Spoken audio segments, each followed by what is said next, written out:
তিস্তা নদীর বালুর চরে ১২ একর জমিতে দেশের বৃহৎ স্ট্রবেরির চাষ করা হয়েছে প্রায় ১.৫ কোটি টাকা ব্যয়ে। বিস্তীর্ণ ধুধু বালুচরে সবুজের সমারোহ, কোথাও কোথাও লাল ফলে আবৃত হয়ে আছে। আধুনিক প্রযুক্তি ব্যবহার করে গত বছরের নভেম্বর মাসে ৬টি জাতের ৩.৫ লাখ স্ট্রবেরি চারা লাগিয়েছে এসেট এগ্রো নামের একটি প্রতিষ্ঠানের ২ তরুণ উদ্যোক্তা।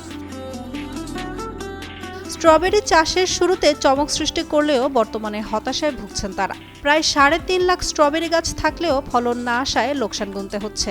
তরুণ উদ্যোক্তা আব্দুর রাজ্জাক জানান, চরে আলু, গম, ভুট্টার চেয়ে স্ট্রবেরিতে অনেক লাভ। চারা রোপণের ৪৫ থেকে ৬৫ দিনের মাথায় ফলন আসতে শুরু করে। প্রতি একরে ১০ টন করে ফলন লক্ষ্যমাত্রা থাকলেও তা অর্জন করা সম্ভব হয়নি।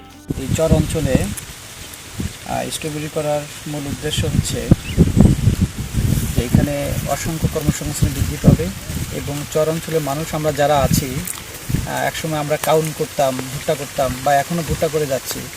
আসলে হাই এন্ডেড প্রোডাক্ট নিয়ে আমরা কেউ গবেষণা করি নেই, চিন্তাও করি নেই। আমরা চাইছিলাম যে আমরা যদি এখানে স্ট্রবেরি করতে পারি এবং যদি সফল হতে পারি, আমাদের দেখে অসংখ্য মানুষ, অসংখ্য কৃষক অ্যাপ্লিকেশন করবে, তারা অর্থনৈতিকভাবে স্বাবলম্বী হবে। এটা হচ্ছে আমাদের মূল উদ্দেশ্য। চরের বাসিন্দারা জানান, শুরুতে তারা বজরা ইউনিয়নের সাতা লস্কর চরে এসে জমি নির্বাচন করেন। প্রতিদিন এই চরের বেশ কিছু কৃষক স্ট্রবেরি খেতে শ্রম দিতেন।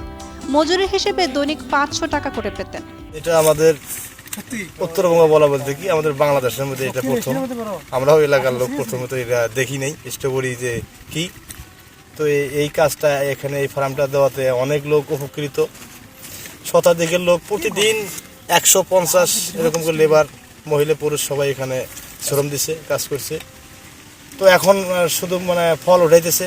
ফল সেরকম না হলেও মোটামুটিভাবে ওই লেবারে এখান থেকে ফল ওঠায় নিয়ে শহরে শহরে বিক্রি করতেছে। কুড়িগ্রাম কৃষি সম্প্রসারণ অধিদপ্তরের উপপরিচালক জানান, উলিপুরের বজরায় তিস্তা নদীর চরে ১২ একর বালু জমিতে স্ট্রবেরি চাষ করেছে এসেট এগ্রো নামের একটি প্রতিষ্ঠান। উপজেলা কৃষি বিভাগের মাধ্যমে তাদেরকে কারিগরি সহায়তা ও পরামর্শ দেওয়া হয়েছে।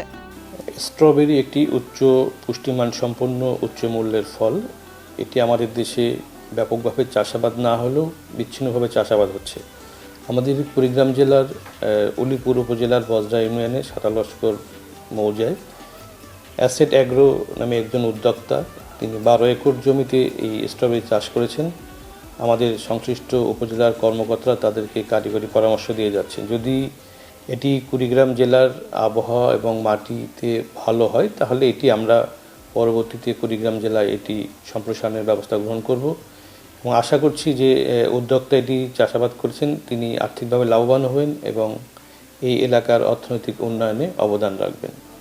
তরুণ উদ্যোক্তা আব্দুর রাজ্জাক ও হারুনুর রশিদ দুজনেই প্রবাস ফেরত। চরে বাণিজ্যিকভাবে স্ট্রবেরি চাষ করে কর্মসংস্থান সৃষ্টির পাশাপাশি দেশে বসেই বৈদেশিক মুদ্রা অর্জনের লক্ষ্য ছিল তাদের। কিন্তু সঠিক জাতের চারা না পাওয়ায় সেই স্বপ্ন ভেস্তে যেতে বসেছে। অপার সম্ভাবনার কৃষি এই ফলনে বড় বাধা হয়েছে চারাজাত। ফলে প্রায় ১.৫ কোটি টাকা বিনিয়োগ করে পুঁজি হারাতে বসেছেন তারা। রুকনুজ্জামান মানুর পাঠানো তথ্যচিত্রে ডেস্ক রিপোর্ট। উর্মি আক্তার সোমা, কালের কণ্ঠ।